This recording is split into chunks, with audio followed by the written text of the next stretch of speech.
Sorry. Okay. Mwite mwenzako aisikize story hii kwa kushare.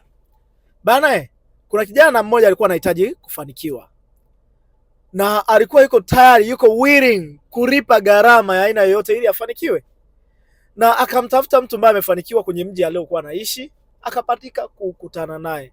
Siku ya kwanza akamwambia, kiongozi wangu, ndugu yangu, rafiki, baba yangu, mlezi wangu, nisaidie nami nataka nifanikiwe kama wewe. Yule mtu akamwambia, are you sure unahitaji kufanikiwa kweli? Anasema, ya, nahitaji kufanikiwa. Unajua mimi nimechoka kweli hali nilionayo, na mimi nahitaji nifanikiwe, nahitaji niwe kama wewe. Akamuuliza, unahitaji kufanikiwa? Akasema, nenda nyumbani afu rudi kesho yake. Rudi kesho afu njoo uniambie kweli kama unahitaji kufanikiwa.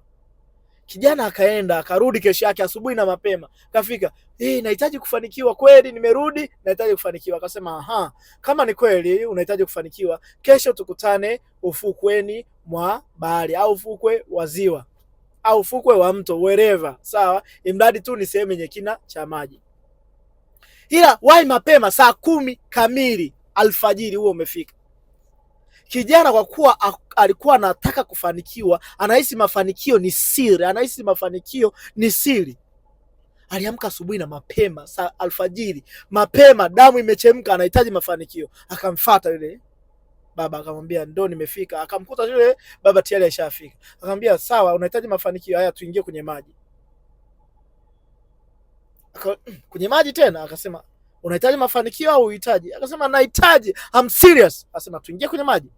Wakaingia kwenye maji. Akamwambia, sogea mbele. Yule baba alikuwa ni mtu mwenye mbavu, sawa, tunasema ni giant, sawa. Akamsogeza mbele, akamwambia, twende. Wakati yale maji yameanza kufika usawa wa shingo, akamwambia, simama.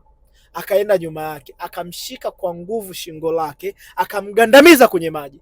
Gandamiza. Yule kijana akaanza kupiga kelele, anafurukuta kwenye maji, atoki, akumwachia. Jamaa akapiga huku, hajamwachia hata kidogo.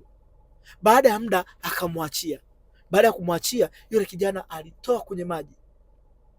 Alilalamika, alikimbia. Kwanza, kitu cha kwanza, atoka kwenye maji, akakimbia hadi nchi kavu. Akasema, nimesema nataka unisaidie niweze kufanikiwa, unipe mbinu niweze kufanikiwa. Inakuaje unilete kwenye maji wewe? Unataka kuniua? Unataka kunitoa kafara? Si unaelewa vijana wa leo Gen Z. Akamwambia, sikiliza, hilo ni somo la kwanza kuhusiana na mafanikio.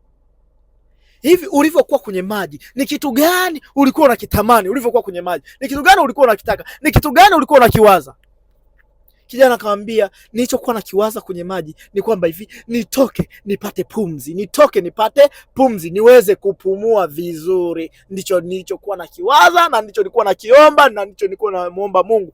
Basi hilo, sikuwaza chochote kwenye maisha yangu zaidi ya kuwa nitoke nipumue, nivute pumzi. Akasema, sawa, hilo ni somo zuri na umejifunza. Mafanikio ili uyapate, inabidi usiwaze kitu chochote zaidi ya mafanikio.